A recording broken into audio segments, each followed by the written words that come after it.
Hello, good morning students.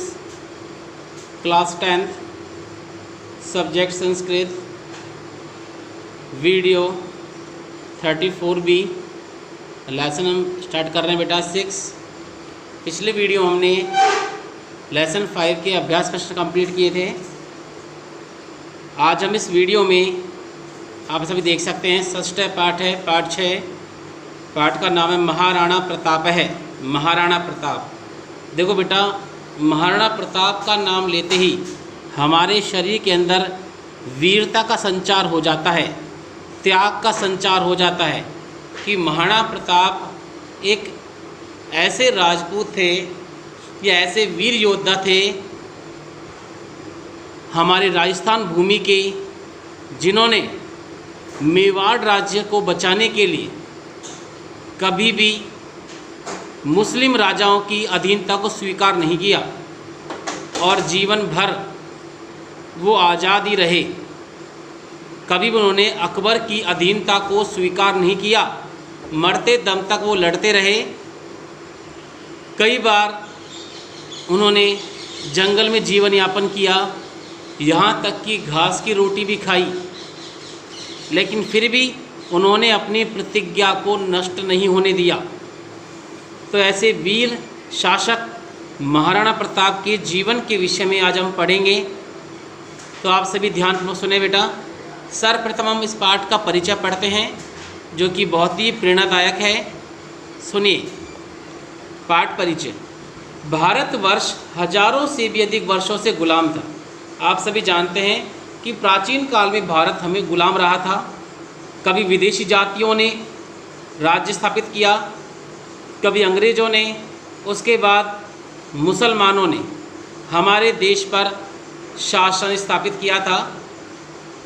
विदेशियों के पैरों तले कुचले गए, गुलामी से दूषित हुए उस समय के मुग़ल वंशियों के शासन में प्राय राजा लोग बिना युद्ध किए ही मुग़ल सत्ता के आकाओं के अधीनता स्वीकार करके उन्हीं में संसार के स्वामी का भाव रखते थे। बेटा, यहाँ कवि कहना ये चाहता है कि विदेशियों के पैरों तले कुचले और गुलामी से दूषित, यानी विदेशी जो लोग थे, यानी कि मुस्लिम जो राजा थे। हमारे भारत देश में सर्वप्रथम जो मुस्लिम आया था वो बाबर था, और बाबर के वंशज यानी हुमायूं, उसके बाद में अकबर, जहांगीर, शाहजहां, ये सभी, औरंगजेब, ये सभी मुस्लिम राजाओं ने यहाँ राज्य किया, जिनमें सबसे बड़ा जो शासन है वो अकबर का आता है। तो अकबर ने उस समय हमारे देश के अंदर अकबर की इस विशाल सेना को देखकर, उसके रुतबे को देखकर सभी राजाओं ने उस अकबर से बिना युद्ध किए ही उसकी गुलामी स्वीकार कर ली और उस अकबर को ही ईश्वर मान लिया और उसके प्रति वफादारी कार्य करते थे। अपने स्वाभिमान तक को नष्ट कर दिया। उनकी सेवा में कटिबद्ध रहते हुए स्वदेश की रक्षा व्रत के विरुद्ध ही रहते थे, यानी कि वे सभी अकबर के सामने हाथ जोड़े इस प्रकार खड़े रहते जैसे कोई भक्त अपने ईश्वर के सामने खड़ा होता है और उसके हुक्म का, उसके आदेश का इंतजार करता है। भारतीय पूरी तरह से निराशा और परमात्मा का आश्रय लेकर जीवन यापन करते थे, यानी उनका पूरा समय, भारतीय राजाओं का समय अकबर आदि राजाओं की सेवा और उनके आदेश की पालना करना ही रह गया था। उसी अंधकारमय कालखंड में स्वतंत्रता की दीपशिखा की तरह, आत्मगौरव की मूर्ति की तरह, प्रताप की प्रतिमा की तरह महाराणा प्रताप मेवाड़ राज्य में चमक रहे थे। यानी कि जब पूरे राजस्थान के अंदर सभी राज्यों को, सभी राजाओं को उस अकबर ने अपने अधीन कर लिया था, तो ऐसे समय में आज़ादी को बनाए रखने के लिए, आज़ादी की ज्योति के रूप में, स्वयं के सम्मान को बचाने के रूप में और वीरता की एक साक्षात मूर्ति के रूप में महाराणा प्रताप ने मेवाड़ राज्य में जन्म लिया। यानी मेवाड़ राज्य के अंतर्गत इनके जन्म के साथ ही वहाँ का मेवाड़ राज्य का जो भविष्य है वो उज्जवल होने लगा। प्रताप भारतीय स्वतंत्रता के इतिहास में स्वतंत्रता के अनुपम योद्धा के रूप में स्मरण किए जाते हैं।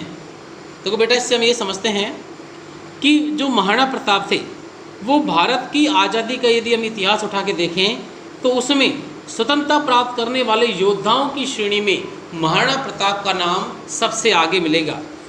अपने 25 वर्ष के शासनकाल में मुगलों के साथ अनेक बार युद्ध किया, यानी उनका जीवन जिन्होंने राज्य किया तो 25 वर्ष केवल राज्य किया था, उसमें उन्होंने अनेक बार वो मुस्लिम राजाओं से लड़े।